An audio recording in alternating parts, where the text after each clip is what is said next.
Hi, I'm Frank Blanchard. I'm chair of the Trinity Administrative Council. I'm also a member of the choir. And it's been a long time since the choir's been able to get together as a group and make music.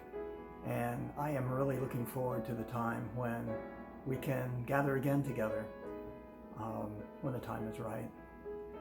So in today's State of the Church address, you'll hear from a number of our leaders who will talk about how things are going and where God is taking us.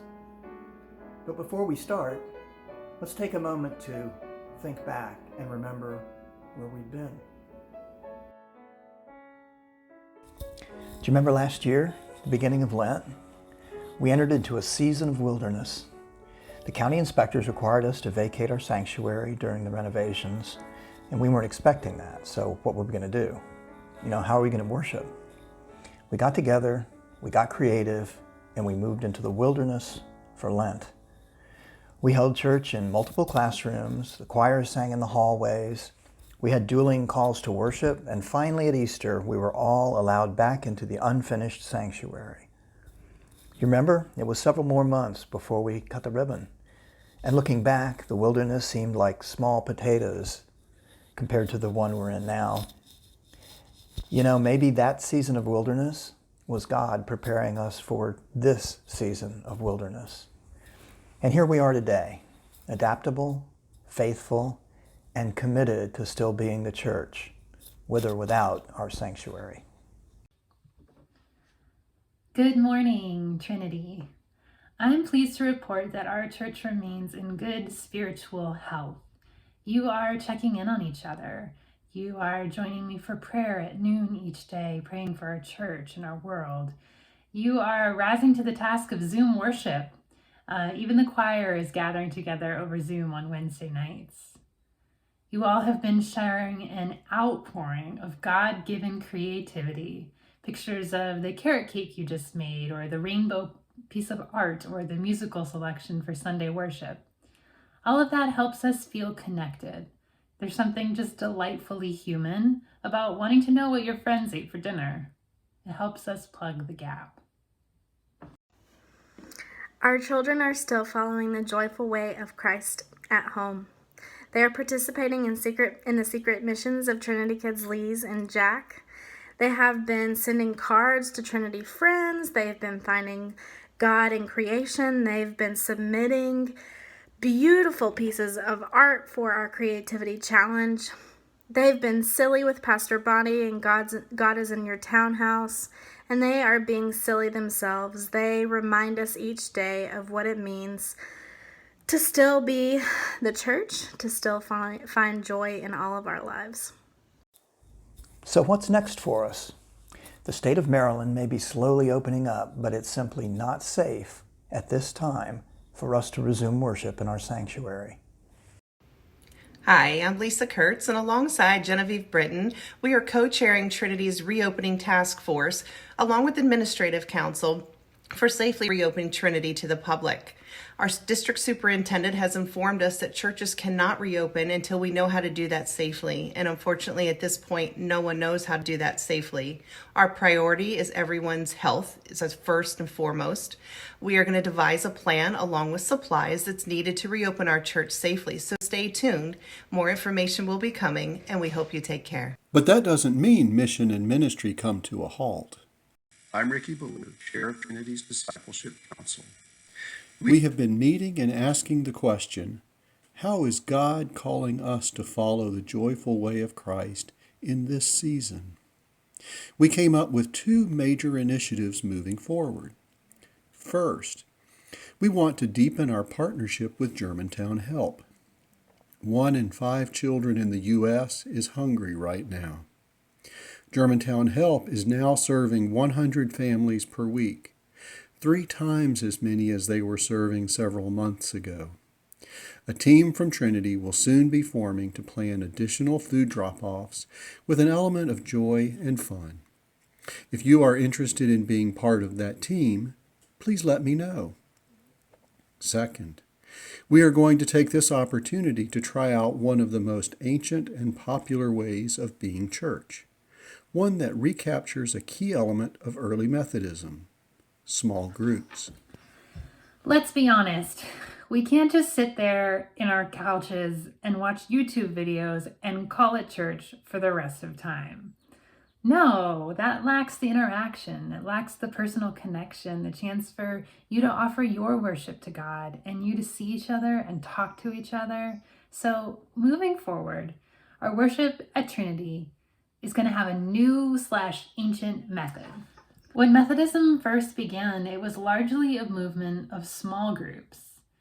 These small groups were called class meetings. They were groups of 10 people who would get together to read the scriptures, pray, ask, how is it with your soul, and just take care of each other. These small groups were the method from which we get the term Methodist. Today, Methodists around the globe still participate in class meetings, usually called cell groups. It's really only in America that people have gotten too busy for their small groups and focus on the big group instead. Well, since large groups can't gather right now, cell groups are making a comeback, and Methodists are well prepared. The Bible talks about the church as a body made up of many parts. The smallest unit in a body is a cell, but the body is made up of many cells. Our church is one body, but it's going to be made up of many cells or cell groups. So moving forward, our Sunday worship will have a new/ancient method. On the first Sunday of the month, we'll gather for Zoom worship just like we did on Easter. Everybody together across one glorious spread of screens. Eventually, when it's safe, we might be able to have our big first Sunday of the month gathering outdoors. On the other 3 Sundays of the month, you will meet for church in your cell group. Cell groups will meet virtually over Zoom. Eventually, when it's safe, you can opt to be in a cell group that might meet outdoors.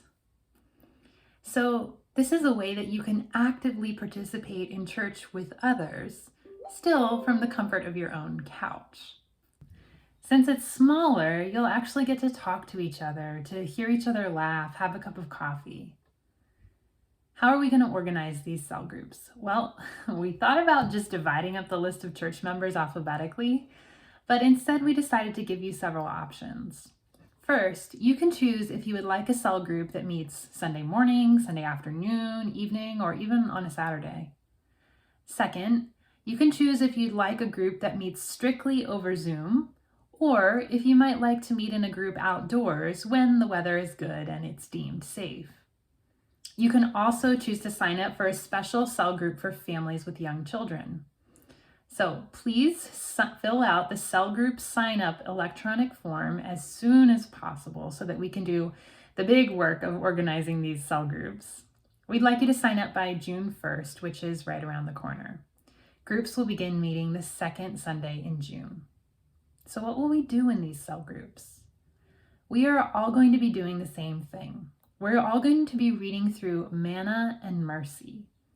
Manna and Mercy is a sort of graphic novel paraphrase of the Bible around the themes of food and forgiveness. Each week before cell group, we'll all read through a chapter of Manna and Mercy. And by chapter, I mean about 3 to 4 pages that look like this. So when you gather as a group over Zoom, by the wonders of technology, you will all get to watch the 20-minute worship video together. It will include some singing, a short sermon, a scripture, some music, and some teaching about the Manna and Mercy chapter. Then your group will have time to check in with each other, discuss the lesson for the day, and pray together. Your cell group gathering will last no more than an hour. It's like mini church, and it's designed to deepen your relationship within the church as well as your faith in God. Hi, I'd like to share with you my impressions of Manna and Mercy. Manna and Mercy is a descriptive paraphrase of the Bible. It combines both scripture and graphics to tell the story of the Bible from Genesis to Revelation. And it has an added sense of humor, which I really came to appreciate. No matter where you are in your spiritual journey or your age, it will speak to you. I found for myself that it really allowed me to better understand God's grace, His mercy, His forgiveness, and his sharing, which are themes throughout Manna and Mercy. I imagine there are a few questions you may be asking about these cell groups, and for that I'll be welcoming our next guest, Kaylin Ryberg, King of the Questions, to play a little question game show we're calling 20 Questions. What you got, Kaylin? Can I be in a group with my friends? Yes, absolutely. Write down their names on the sign-up form. Can I start a group with family and friends outside of Trinity? Yes, absolutely. Write down your plan on the sign-up form, and we'll get you set up. Suppose I'm a teenager and I want to be in a group separate from my parents. Can I be in my own group? Yes, absolutely. Indicate that on the sign-up form. Can I call into a group on my phone? Yes, absolutely. Zoom is one of the most accessible platforms for the majority of Trinity members because even folks without a computer can participate.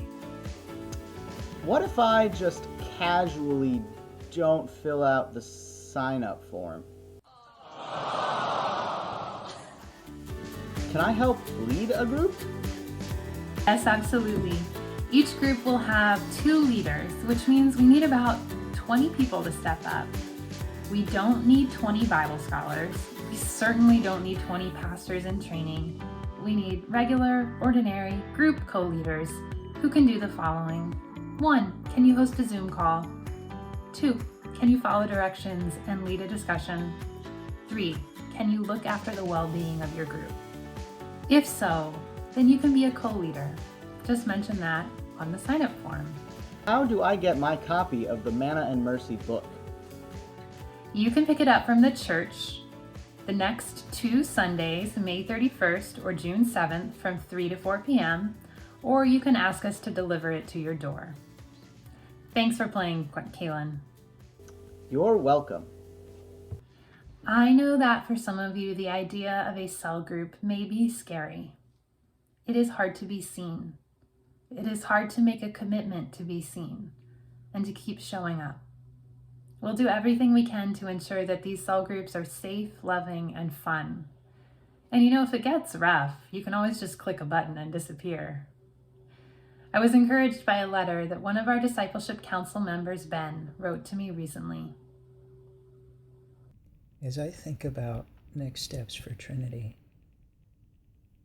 I can't help but wonder what could be done to prepare each individual to just want, more than anything, to participate in this community as the highest spiritual expression of their communion with God. When together physically, we can organize our sacred spaces and sacred communities physically. But why can't we do the same across space and time? The very first Christians had to do that. Instead of being pursued by a virus, they were persecuted for loving the greatest lover of all. So they were self-quarantined too. But they burned with the fire of having been loved. I feel this fire in this place. And I agree with you, we're doing this. And I trust it will only get better. We just might find things that we'll want to keep. And maybe this is a curious kind of gift for all of us, of just the right kind of space and time to find a new form for community expression. God seems to be making a way for us in the wilderness, and we're staying connected. We may not be connected under one roof, but we're connected through one God. And as we wrap up this State of the Church address, I know some of you might be thinking, how are we doing financially as a church? So I'm going to turn this over to Bob Breslin for a look at our financial forecast. Good morning, Trinity. My name is Bob Breslin, and I'm a member of the finance team. The pastor has asked us to brief you on the financial status of the church. The first thing you should know is cash reserves are down, but we are able to meet all our major expenses: staff payroll, the mortgage, and other important expenses. Trustees are managing expenses to make sure that they are minimized, and your finance team is conservatively managing the cash. By the church emails, you should know that there's 3 ways to give. Still give by U.S. mail. We do have people picking up those deposits. By Vanco, the electronic giving. And then lately, also a new one is by text. Church members give by all 3 methods. And it's very encouraging to see, as a member of the finance team, that church members are giving on a regular basis, whether it be weekly or monthly or sometimes playing catch up. The last thing we want to tell you is thank you, because without your dependable giving, Trinity wouldn't be able to meet its obligations. I know we've been through difficult times before, and I know we will make it successfully through this difficult time. So again, I would like to say thank you, and God bless everyone. This is a time to take courage, to remember that the greatest way we can express our love of God is by showing up for each other. I know that over the past few months, some of you have struggled to find your new place in our church, whether it's the challenge of technology or balancing homeschool with work or feeling like you haven't been a member of our community for long enough. It's okay.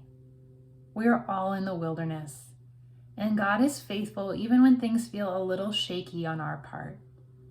We want to do everything we can to help you make a fresh start with God, with the church, and with your spiritual life. May the peace of the Lord Christ go with you, wherever he may send you. May he guide you through the wilderness, protect you through the storm. May he bring you home rejoicing at the wonders he has shown you.